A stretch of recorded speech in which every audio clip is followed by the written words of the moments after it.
Ladies and gentlemen, I am Musiq Matisse. Welcome to another episode of the First Fam Radio SMG Solar Music Group podcast.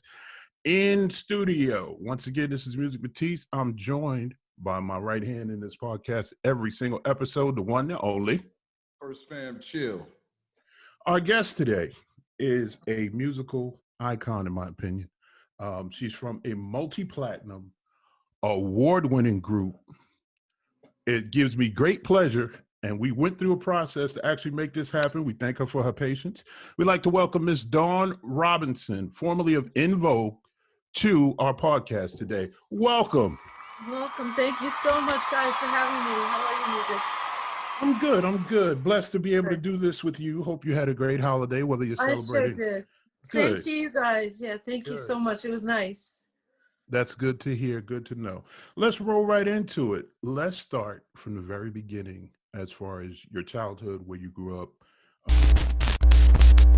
where were you born and raised? I was born and raised in New London, Connecticut till I was about 14 years old. Mm-hmm. So between New York and Connecticut, I was always with my dad in the summers in New York City. And then Connecticut, my mom and family, rest of the family raised us and helped, rear my sister and I. Okay. And then when I was about 14, my mom kind of started seeing us boys were paying attention to us a little bit too much. So she said she needed to get out of that little small town. Mm-hmm. But, we had a lot of fun. We ran the whole city. So we knew everybody, anywhere that you're at, like where everybody knows your name type of thing. And right. If they saw us on one side of town, they're like, okay, does your mother know you're over here? And they call my mom. It was that kind of small town. So I'm glad for that, because it's a way of, I don't know, it was kind of like a village raising children, Right. Felt that way. It felt that way. And then we moved to California when I was 14, and that's where in the Bay Area, luckily, I was living when the audition happened for En Vogue. Okay. So, and that was actually going to be two of my next questions. As far as that process. But before I get there, when did you realize you had a gift for music as a singer? As a singer, my parents noticed it before I did, and that's usually the case, because you don't know what you're doing when you're just singing along as a kid. I was probably 2 years old, almost 2, actually, when my dad noticed that I was harmonizing with him in the car over a Beatles song. Okay. And then I got a little more serious about it as I got older. So about 9 years old, my mom would bring home female artists, vocalists. She'd bring home their albums, their LPs. Brenda Russell, of course, Rufus Chaka Khan. My dad would play more of like Chicago, more of the rock music in the home. Led Zeppelin, but I learned to harmonize with Crosby, Stills, and Nash. Wow.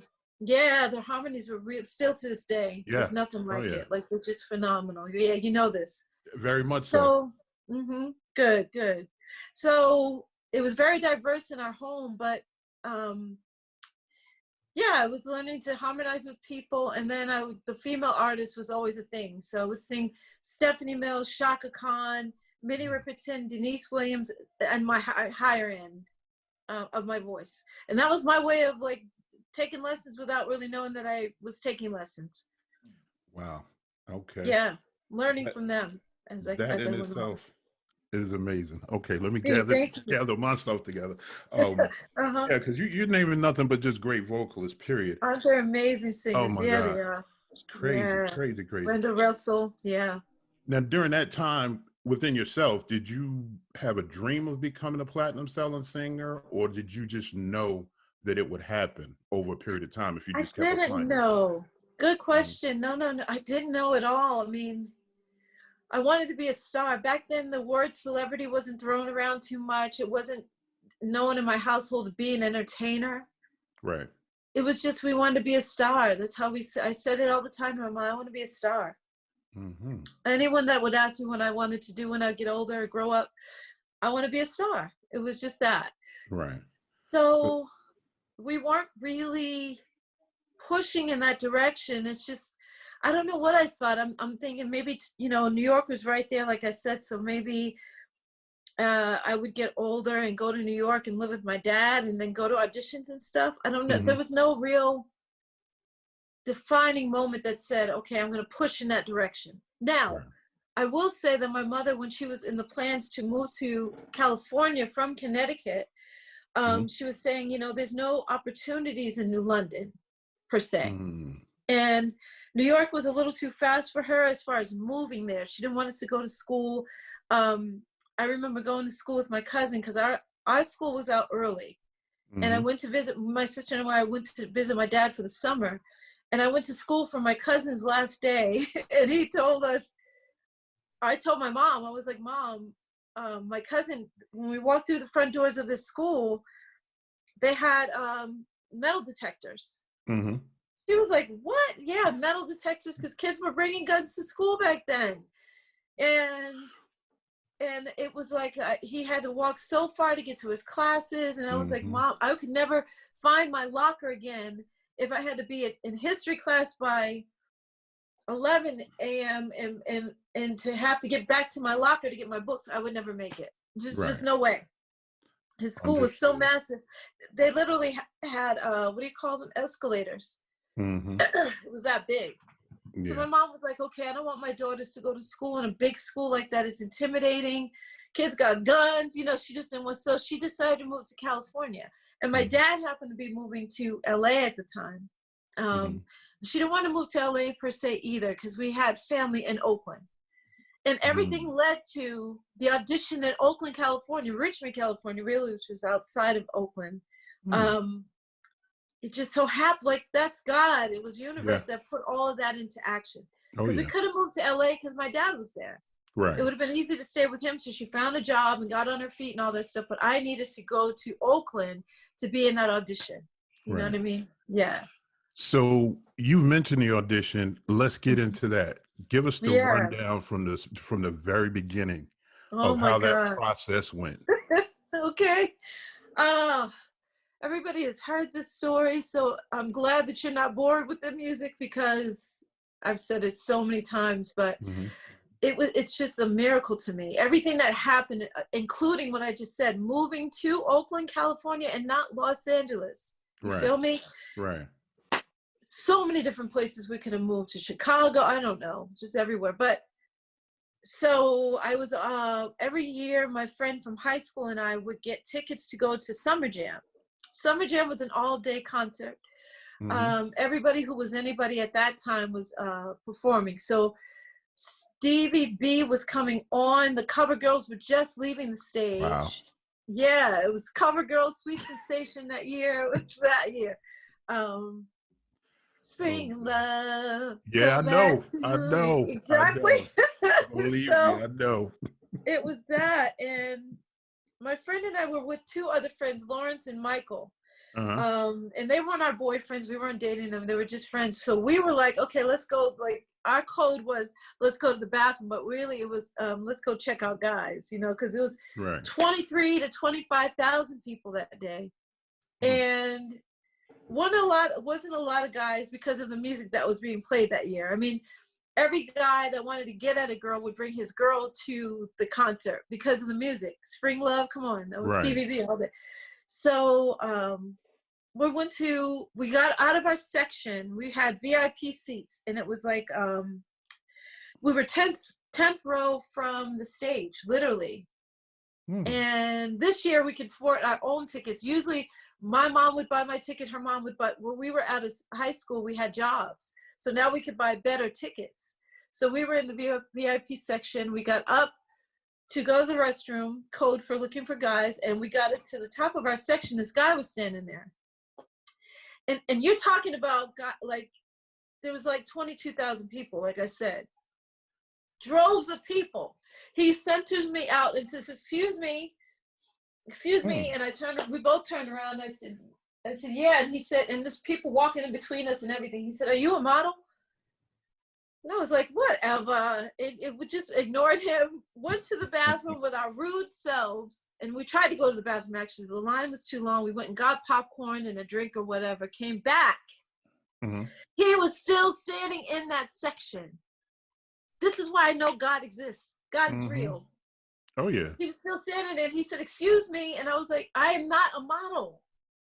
He said, "Well, are you a singer? Can you sing?"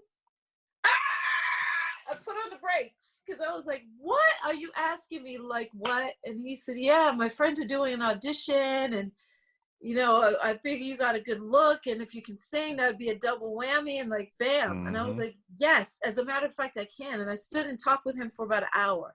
My friend went back to her seat, to our seats, and I talked with him for about an hour. He told me what was up and who the guys are. I didn't know who they were. And that they're doing a girl group and they need 3 girls. And I was like, heck yeah. So he said, "Well, you got to come to my house tomorrow and let me hear you sing." I'm sorry, 2 days later. "And you got to let me hear you sing because I want to know you actually have talent." And I was like, "First of all, no, I am not coming to your house. I don't know you." I was just sassy.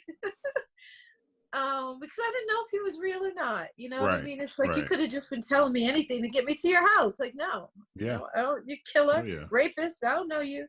And 2 days later, he came to my parents' house because that's where I was still living at home. And he heard me sing. I did Rapture by Anita Baker and Been So Long. 2 songs I did. Been So Long and Rapture. And he was like, "Yes, you got talent, and yes, come to the audition."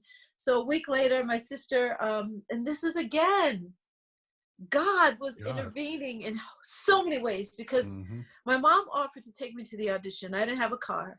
My sister was younger than me, but she was married and pregnant with her first child. So she was much more advanced mentally than I was.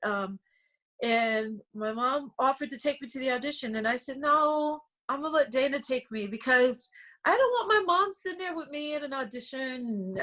No. The whole day at the audition itself, the whole day long, my sister was, I was asking her to take me home. From the moment that I walked in, my sister and I met our engineer. He was standing outside smoking a cigarette, and he said, "What's your name?" And I said, "Dawn." He said, "You here for the audition?" And I said, "Yeah." He's like, "Well, right inside. Go. I can't go in with you because I'm smoking a cigarette, but my name is Steve." And I met him, shook his hand, walked inside, and going down the hallway. It was a very narrow hallway, but all along the hallway on either side, either wall, were all these plaques. And I was like, I've been in the studio before, but now it's usually in someone's basement, some basement studio that somebody has, or their bathroom, and I'm singing in the bathroom, recording. But this was real deal. This was like, oh my God, like what? And all these people from the Bay Area that recorded at this particular place. So I was impressed with that. And then at the end of the hallway, before I can even get to the end of the hallways, Denny stepped out, Denzel Foster, and introduced himself. And from that moment, I was like, "Dana, let's go home. Take me home. Just don't." She's like, "Hi, I'm Dana. This is Dawn. She's here for the audition." Like, she didn't care. Dana wasn't afraid. She wasn't afraid. She was like, "No, you're not going to back out of this." So we said hello. He introduced me to Tommy and my sister to Tommy. And then Cindy was there. And he walked us into this big room, what they call the music room. So if you're doing a live session and you have musicians, there's a drum rise there where they can put the drum set. There's a piano, keyboard, or a grand piano, keyboards, cymbals, everything that you can imagine that a musician would play. Tons of different microphones and all that stuff. I mean, this was whoa, it was whoa for me. But at that moment, I was like, "Dana." And as we talked to Cindy made it worse because I was like, oh my God.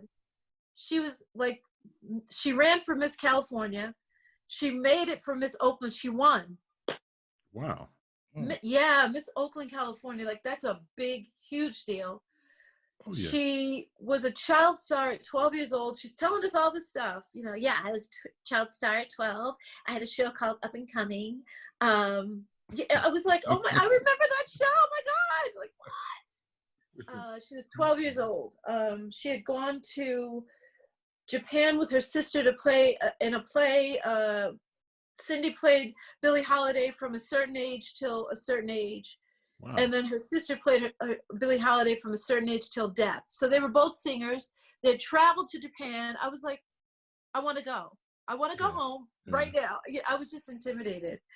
And my sister kept saying, "No, no, no, no. She was very quiet about it though. No, Dawn, you're here. You're going to do this. You're going to do, you're fine. And I asked her one too many times, Musiq. Dana was like, at the end of the day, maybe it was about, we had learned the song, I was going to say, Who's Loving You? We learned, the song was, what was the song called? Waiting on You. And it was a bonus track on the Born to Sing album. Right. And we had learned that song earlier in the day. Terry wasn't there because she had bad weather coming in from Houston. She was coming in from college. Okay. So there was really bad weather, and she was supposed to be there at 1 like everybody else. Maxine walked in shortly after that. Again, I was intimidated. She comes in with this big, huge weave and this tiny little skirt, and we looked at each other like, I know you from somewhere. And come to find out, she was working at a hair salon that I had gotten my hair done before, and she braided hair. She was an avid braider. Still to this day, she's incredibly talented. Like, whoa. I think she's as talented a braider as she is a singer. She's that kind of braider. Like, she's amazing. Yeah. And we figured it out, and she was very warm and sweet, but she had done all these plays throughout Oakland, and her and Cindy knew each other, and I was just standing there like, oh my God, I want to go home. Again, intimidated, not confident at all. So at about, this other girl came in named Jordana that didn't make the audition, but she was Maxine's roommate. Right. And she didn't tell Maxine about the audition, but she was getting ready earlier that day. Maxine was like, where are you going? And she's like, oh, I have an audition. And she didn't invite Maxine, but Maxine's friend called and was like, Kenneth Paul, his name is, and he invited Maxine to the audition. So I don't know if they came together. I can't remember that. If they came together, or if Jordana came in and then Maxine came in on her own, or Jordana came first. But either way, Jordana didn't tell Maxine about the audition. And Maxine is the one that made the group, which is like, again, God moment. You know what I mean? All these, you didn't even tell me about the audition because you were being mean. Like, yeah, that's catty, right? We live together and we're both singers. Like, why not invite me? Right. She was intimidated, I guess, that Maxine was going to get the audition, and but it turned out that Maxine actually did. So we're waiting for Terry, and we put the background vocals on Waiting on You, and we're learning the song, and we're going over the lyrics because we learned it that day. We didn't know the song prior. You would think that Denny would have let us, when I think back about it, like, let us record something that we already knew. A Natalie Cole song, a Shaka Khan, something that was popular, Stephanie Mills song. And he didn't. He wrote a song for us that day, and we learned those parts that day. So it wasn't like a cattle call audition either. Right. Meaning in Los Angeles, you go to an audition, there's like 100 girls. And you're just sitting there like, how am I ever going to make this audition? It was only about 16 girls altogether, but that day it was only 5. Okay. So at about 8 p.m., Denny turns to us and says, okay, who's going to go first? And Max was like, me, I'll go first, because she wanted to get it over with. Right. The jitters, get them out of the way. Get it out of the way. She don't have to sit there and listen to everybody else sing and be intimidated by it. She's like, nope, let me go first. And I was like, wow, you're brave. She went in there, she sang her butt off. I was like, oh my God, Dana, again, take me home. She's like, no, don't. And so before we got to that point, I had said it like, oh, too many times. My sister by then was hungry and pregnant and pissed off, and she was like, I said, take me home one too many times, Musiq. And she turned to me, she said, Dawn, in front of everybody. Now this time she was being quiet all day long, but by this point, she was like, yelled it out. I am not taking you home. You've been here all day. You made me sit here all day long with this audition. You're too good to go home. You're going to sing. You're going to do this thing. You're going to do this audition, and you're going to be great. Damn. I was like, okay, fine. You know what I mean? I was like, oh my God, she just blew me up in front of everybody. And they were like, oh, don't mess with a pregnant woman. I was like, I see, my God, like, embarrassed me already. So after Maxine came out, Denny turned to me. Now we were all sitting behind him on this couch. And Denny turned around and he said, okay, Dawn, you're next. And I was like, what? you just asked Maxine if she wanted to go. He said, yeah, but if I asked you, you wouldn't have gone. If I wait, you know what I mean? If I waited for you to volunteer, you wouldn't have volunteered to go. Right. So I was like, oh my God. So, okay, fine. So I get up, I go in the room. They had a partition, so they had glass doors, a sliding glass door that was glass. And I closed the door. I went behind this partition. I put on the headphones and I'm looking at the lyrics. I'm trying to learn them because, again, he had showed us the lyrics earlier. He taught us the melody, but you don't have enough time to retain it, to get it in your soul to where you know the song and you know it like you feel it. Like like Everlasting Love or Sweet Love by Shaka Khan. I knew that song. You know, any Earth, Wind and Fire song, you name it, I could have retained. I knew it because it was in my spirit. But this time I'm like, my God, how do I do this without knowing the song? I haven't learned it. And he was like, well, just, you know, just wing it. Just go ahead and don't worry about the lyrics. I'm like, oh my God. So I'm reading and I'm trying to sing. The first time I went, we had 3 tries music, 3 tries. First time it was like, do, do, do, do. I bombed, completely bombed. It was awful. I wanted to go home. He's like, well, he comes over the loudspeaker and he's like, because I have on the headphones. He's like, well, I think you could do better. I was like, yeah, but I don't know the lyrics. He's like, I know. So just leave the lyrics alone. I was like, I'm not good with coming up with stuff at the off the top of my head. I'm just not. And I don't really think a lot of people are, because if a song is specific to what it's talking about, the background. Right. I can't keep wasting my time waiting on you to come home. I didn't know that song. And we had just learned the background. So you mean to tell me that I got to make up words that make sense to the background? I can't. Yeah, come on, y'all. So he said, hold on. So I did it a second time. He's like, that was a little bit better. He said, but hold on. Your sister wants to come in there. What?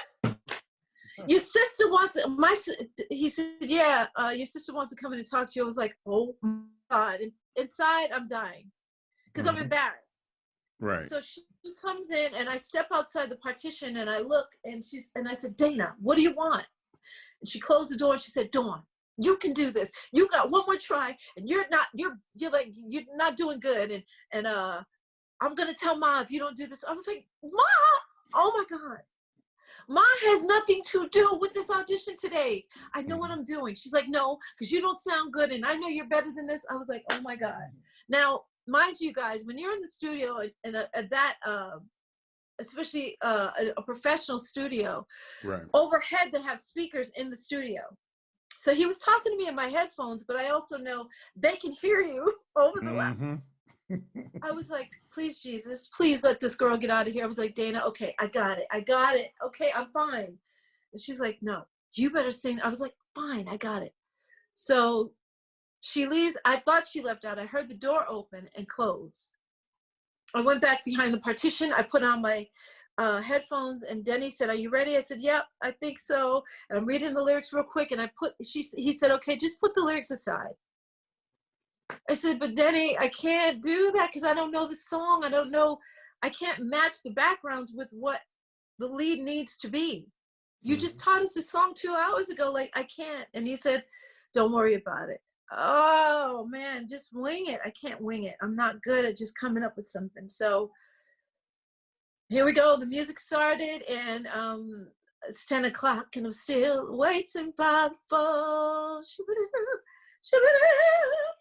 I was like, oh my God. Okay, I got through that part and it won't be back. Now, I can hear myself because I was nervous, one, and I'm learning the lyrics for the first time. I don't know them. So I'm making up stuff. Oh, baby. I'm learning it. I'm singing it. And I'm like, and it just started flowing.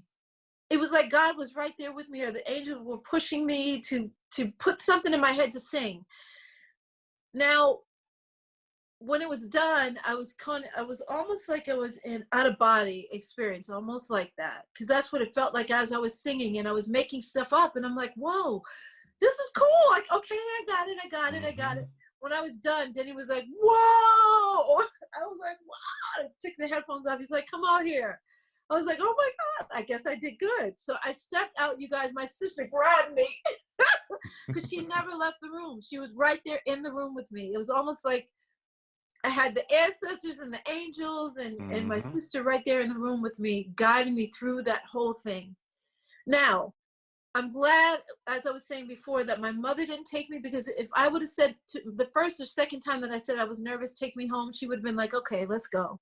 Yeah. Because, you know, a mother wants to protect their child, but my sister was like, no, you're going to stay here and you're going to do this audition. And thank God, I thank God every day, like, you know, all the time, I should say, that my sister was with me, because my mom would have just complied with me and my sister wasn't having any of it. And I walked out of the studio. Not only did she grab me and hug me, but everybody, Denny was like, oh my God, he was standing up, he was clapping, Tommy was clapping.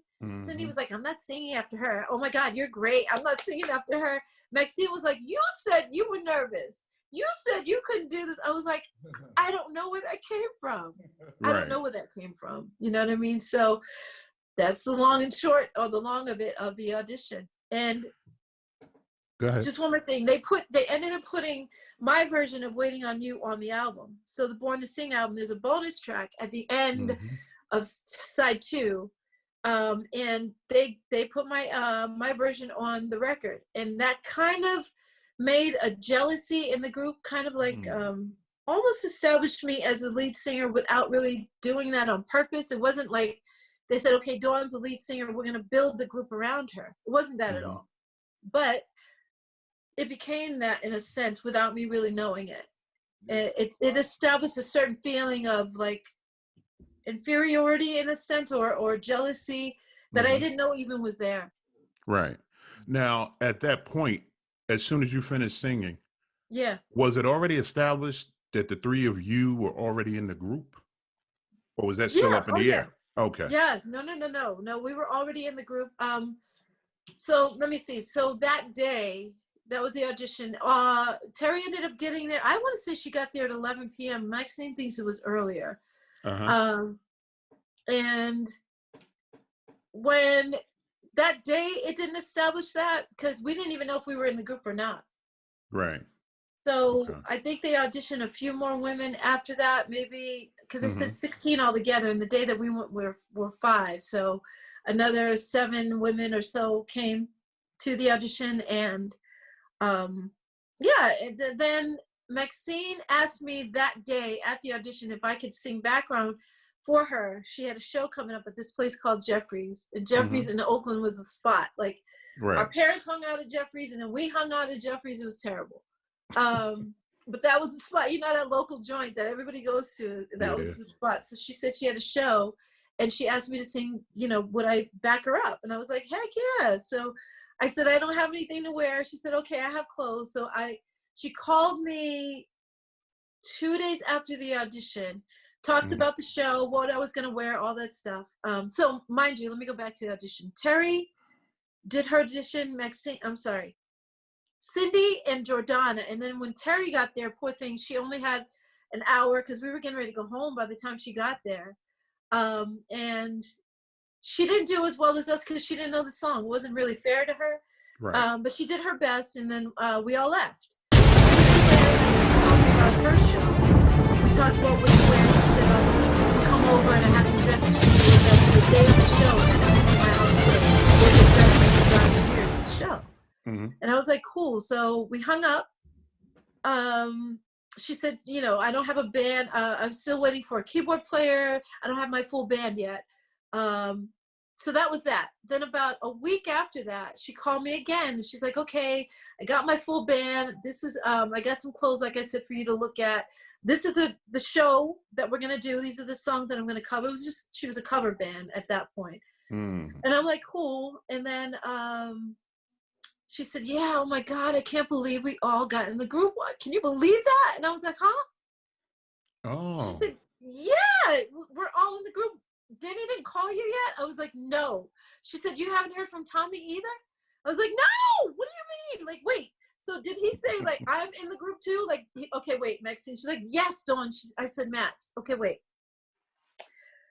You mean to tell me that he said, Cindy, Terry, Jordana, Dawn, or Terry and Dawn? What did he say? She said, no, it's Maxine, it's me, Terry, Cindy, and you. I was like, so Jordana didn't make, because Jordana was very ghetto.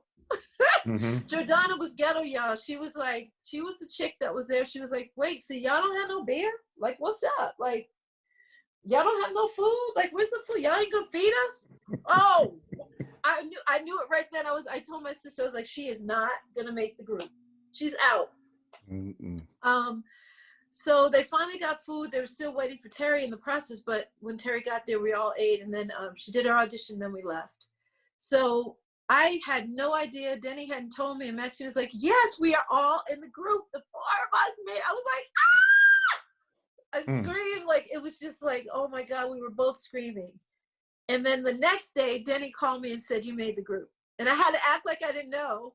Right. Because, yeah, she didn't want to be the one to tell me, but she didn't know that he hadn't told me yet. So yeah, that was it. That was it. That was the group. That in itself is a movie, just from what you've explained, or at least a episode, a 10-episode season on Stars or something. Exactly, it was a biopic, if nothing else. Yeah, I'm telling you. Oh now, my gosh. For our listeners who may not be familiar, you've mentioned Denny and Tommy. Right. For people who don't know, they were producers. Exactly. And very well known, very successful producers with En Vogue. Yes. What's your relationship like with them now? There isn't one. There is not one. Oh, wow. No. Yeah, there should be. I wish there was, because I really love them. I love all of them. Denny, Tommy, Cindy, Maxine, Terry, Raphael, Ali. Let's just go through the gamut. I love all those people, but there was so much stuff that transpired around me, and I have no idea why. They always say that there's one in every group, and it's like I was the one that was singled out for everything. You know, there was a lot of unfairness from the very beginning, and I started speaking up against that. Denny and Tommy did not like that, because that means you are destroying what we have. Right. Just keep your mouth shut, be pretty, sing when we tell you to sing. And that was the mentality. And from the beginning, Musiq, from the beginning, like Denny took us more under his wing than Tommy. Denny was much more hands-on. Tommy was a musician. He could play piano like Mozart. The boy is incredible. And Denny would pick through the piano keys to find the key that we were supposed to be in. So he didn't play like that. Right. But he was still genius, and he gave us the background parts. He gave us our synonymous harmonies. You know what I mean? So they each had a role to play. And musically, they would come together to make the En Vogue sound what it was. But Tommy was less hands-on, and Denny was every day with us. Like, he would take us to dinner and give us our pep talks, and he would take us to his apartment or his condo. And after a while, he was no longer the nice guy. Right now, I'm writing my book. I'm writing my autobiographical book. And he changed from the nice guy at the audition to this verbally abusive guy later on. And I was like, whoa. At first it was funny, because we get in trouble. One of us would be in the studio singing, and we got the headphones on and we're doing something he couldn't hear, because we'd be in the background laughing and making noise and stuff. And he's like, y'all shut the fuck up. Whoa. And we thought that was funny at first. Yeah. Right. After a while, it was like, y'all get your shit and go the fuck home. Everybody get your shit and go the fuck home. If one of us pissed him off, all of us got in trouble. It's like, you know how when your mom is pissed off at one of your siblings or a sibling, but she takes it on everybody. Everybody gets yelled at. Yeah, that's what this was like. And I was like, after a while, I was like, okay, this is no longer funny. Right. This is no longer funny. This is becoming, he's verbally abusive to us, and it's not okay. And I watched my mom go through verbal abuse with her boyfriends and relationships that were violent with her. So for me, it was not cool anymore. And I remember bringing that to the girls' attention, and they were like, Maxine said, well, Dawn, you need to talk to Denny, you know, tell him that you're not liking this. And I was like, by myself? If I go to Denny and tell him, Denny, as far as you talking to us, like, I don't like how you curse, he would have been like, okay, there's the door.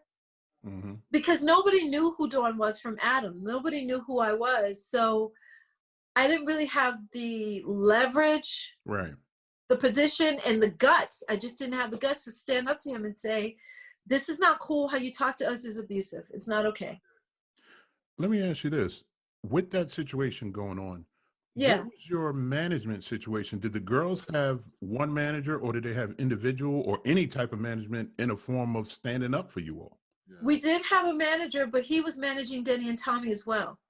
Oh, Wow. So that was right. Exactly. So that's conflict of like interest. the conflict of interest huge. Yeah. It's like if you and I were married and we get divorced and your friend who's a friend of both of ours, he's your friend first, is an Yeah. attorney, he's going to have your back much more than he would. In fact, he couldn't represent me and represent you at the same time. Right. Right. So they told us that there was a conflict of interest, and we were like, okay, we didn't know what that was. We just thought, I know I can speak for myself. I just thought, okay, well, Denny and Tommy love us and they care about us, and this is a family. This is going to be a family. Like, they treat us like our little sisters. Denny told us that many times, like, you guys are like our sisters. You know, y'all my little sisters, so I got your back, and I'm going to protect you, and, you know, blah, blah, blah. All these. So after a while, when we were at his place and we were writing the first album, because he did allow us to write on the first album, even though we weren't writers per se, he would start what I call the brainwashing sessions, getting into our heads about who's going to be first to leave the group. Y'all don't want to leave the group. You know that you don't want to leave the group. You don't want to be the Diana Ross of the group and leave the group. You know, y'all got to stick together. That was the brainwashing right there, right? Exactly. Yes, exactly. That's right.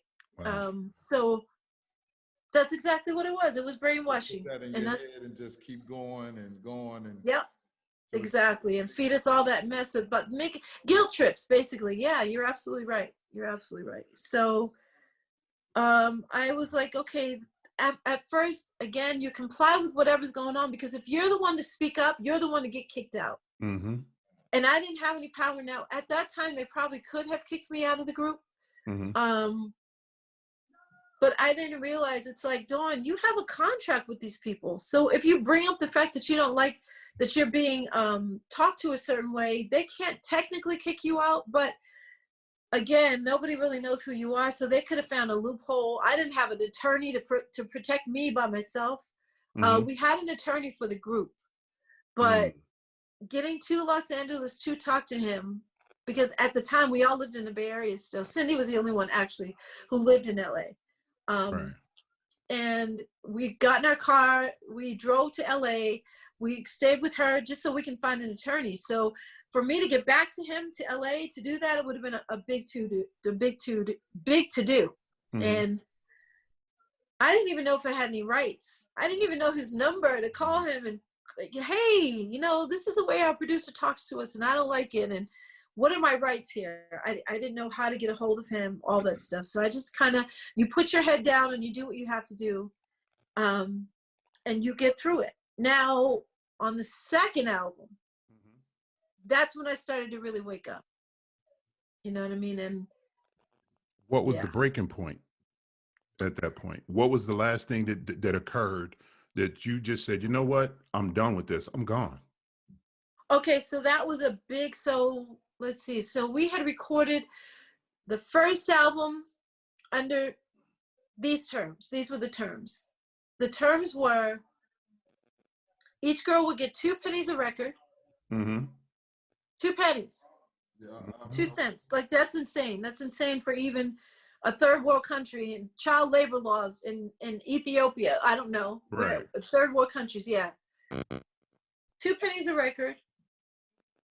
Each, let's see, what were the terms were 2 pennies a record. The points that we were, and the percentages that we were splitting, we had to split with 4 girls. Our producers got the same amount of terms and percentages with just 2 guys that had to split between the 2 of them. Right. Again, we don't have a manager that can guide us through this whole thing, because conflict of interest. He couldn't guide them either, though. Right. He couldn't guide our producers either. But we didn't know what the hell we were doing, so he stepped out of the whole situation. Who's going to have our backs? Right. Nobody's guiding us through this. Our attorney told us that there was a conflict of interest. But we were like, okay, we don't know any better. We don't have anything to compare with. to say, well, that's not a good idea. That's not good. We shouldn't do that. We should have somebody that represents us by ourselves. So my breaking point was, so we recorded the first album. That was fine. We got $10,000 for our advance, each girl. It's like, oh my God, like that's a lot of money for someone who was just working at, doing gigs at nightclubs in San Francisco, Right. you know, 17 years old, 18 years old. Like I didn't have a real world job. In other words, I didn't have a career job yet. Right. So for me, that was cool. What, $10,000? Like at one time? In fact, we got $5,000 upon signing, and then the other $5,000 once the album was finished recording. And I was good with that. All of us were good with that. Right. To me, we were not rich, but I was like, wow. And then we sold 3 to 5 million on the second album by the time we started recording the second album. And I was like, okay. Maxine called our producer, Denny, and he said, Denny, isn't there something we should be doing like right now? So like, I don't know what it is, but she said like, we have to do something. And he said, well, no, you don't want to renegotiate right now, because for them, everything was working. For us, it was not. But for Denny and Tommy, everything was fine. Don't break it. Don't break. Don't break what's not broken. Don't. They was paid already. They was paid already. They were being taken care of. But really, our deal complied with their deal. Okay. And if we would have gotten more money, they would have gotten more money. So I don't understand why he didn't see that. Right. But he wanted to keep control. So he told Maxine, no, don't go in and renegotiate anything. So we never did. So we recorded the second album under the terms of the first album. Oh my God. Like now, En Vogue, the second album, we sold another 6-7 million. Like it just started blowing up. We were huge by the time we got to the second album. And Terry and Denny started a relationship like right away on the first album. And we thought that was super cute. There was no jealousy or nothing. We would giggle and laugh because we lived with Terry. The three of us lived together, Maxine, Terry, and I. And then after a while, it was like, okay, he stayed the night. You know what I mean? Little things like that. And we were like, okay, they're dating. And we thought it was adorable until Terry started having discrepancies with us about Denny. She didn't want to, as far as our business was